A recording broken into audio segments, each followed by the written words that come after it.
আসসালামু আলাইকুম। যখন একজন কাস্টমার ফার্স্ট টাইম অনলাইন থেকে কোনো কিছু পারচেস করে, তখন ওনাদের মনে অনেক টেনশন কাজ করে যে আসলে অনলাইনের জিনিসটা ভালো হবে কিনা। অনেক সময় দেখা যায় আমরাও অনেক কিছু অনলাইন থেকে নিয়ে ধোঁকা খেয়ে যাই। সেক্ষেত্রে অনেকটাই বিব্রতকর একটা পরিস্থিতি এসে যায়। আর এই কাস্টমার আপু যখন আমার কাছ থেকে এই কেকটা অর্ডার করেছেন, উনি ফার্স্ট টাইম আমার পেজ থেকে অর্থাৎ অনলাইন জগৎ থেকে কেক ফার্স্ট টাইম অর্ডার করেছেন। উনি সবসময় বাইরের বেকারিগুলো থেকেই অর্ডার করেন। তো উনি অনেক ঘাটাঘাটি করে আমার পেজে এই কেকটা অর্ডার করেছেন। উনি নিজে আমাকে বলেছেন যে, "আপু, আমি ফার্স্ট টাইম অনলাইন থেকে কেক নিচ্ছি, কখনো নেইনি।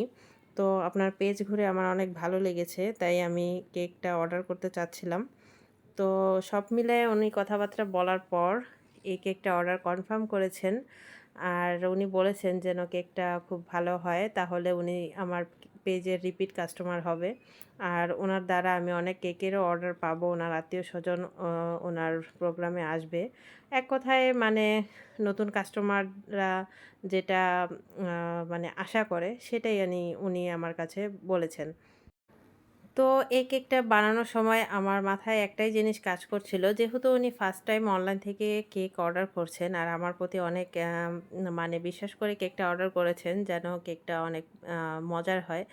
আর বারবার উনি কিন্তু এটাই রিকোয়েস্ট করেছিলেন যে কেকটা আপু যেন মজার হয় সেদিকে খেয়াল করবেন। তো আমি ওনাকে একটাই আশা দিয়েছিলাম যে আশা করি আপনার কাছে টেস্ট নিয়ে কোনো প্রবলেম হবে না। আর আলহামদুলিল্লাহ কেকটা আ পাঠানোর পর আমি আজকে রিভিউ নিয়েছি। উনি আপু অনেক সুন্দর একটা রিভিউ দিয়েছেন যে উনার কাছে অনেক বেশি ভালো লেগেছে। কেকটা অনেক মজার ছিল। তো এই বিশ্বস্ততার জন্যই আমাদের পেজে আমাদের অনলাইন জগতে কাজ করা। অনলাইন জগৎ মানেই যে খুব খারাপ হবে সেটাও না। আবার খুব যে ভালো হবে সেটাও না। তবে বিশ্বস্ততারও কিন্তু একটা জিনিস রয়েছে, ব্যাপার রয়েছে। তো আমার পেজ থেকে যারা অর্ডার কনফার্ম করেন, আশা করি দ্বিতীয়বার আর বলা লাগে না। আমার পেজের 90% কাস্টমারই রিপিট কাস্টমার। প্রত্যেকটা কাস্টমার সবসময় নিয়ে থাকেন। ওনাদের যেকোনো অকেশনে যেকোনো প্রোগ্রামের কেক আমার পেজ থেকে নিয়ে থাকেন। এটাই আলহামদুলিল্লাহ আমি মনে করি যে এটাই আমার একটা সবচেয়ে বড় পাওয়া। আর আ এই কেকটা কিন্তু ছিল ৩ টা শেডের কেক।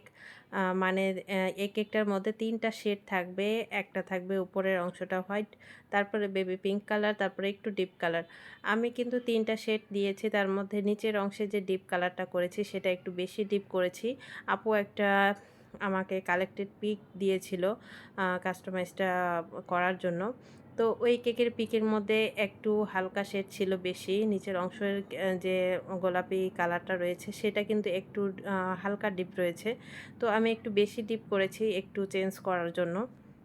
আমার কাছে মনে হচ্ছিল যে একটু বেশি ডিপ করলে এটা দেখতে বেশি সুন্দর লাগবে।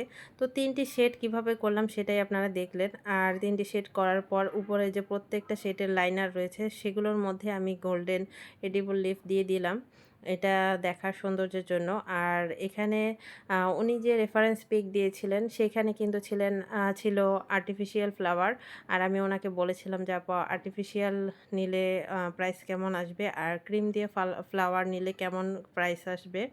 আর আমার কাছে মনে হয়েছে যে আর্টিফিশিয়াল দিয়ে যে লুকসটা এসেছিল তার চেয়ে বেশি সুন্দর লাগছিল যে নরমালি আমি হুইপ ক্রিম দিয়ে যে ফ্লাওয়ারটা তৈরি করে দিয়েছি সেটা।